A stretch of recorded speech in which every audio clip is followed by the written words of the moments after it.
کتنی بار آپ کے ساتھ زندگی میں ایسا ہوتا ہے کہ رات کو تاروں بھرا آسمان دیکھتے ہیں، ایک ایسی فیلنگ آپ پر گزر جاتی ہے جس کی آپ وضاحت نہیں کر پاتے، لیکن آپ کو لگتا ہے جیسے مکمل شانتی، مکمل پیس چھا گیا ہے۔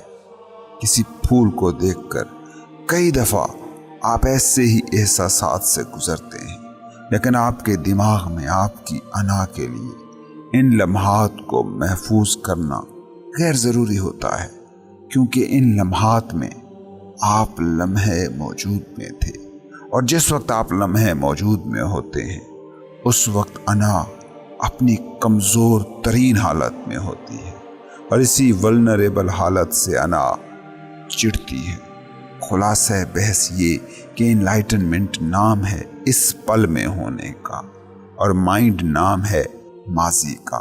اگر آپ مائنڈ کے ساتھ آئیڈینٹیفائیڈ ہیں تو اپنے ہونے کا سارا احساس ماضی سے پا رہے ہیں، اور اگر آپ بینگ سے ایک ہیں تو آپ کا سارا احساس اس لمحے سے جڑا ہے، اور یہی چیز ہے روحانی بیداری، انلائٹنمنٹ۔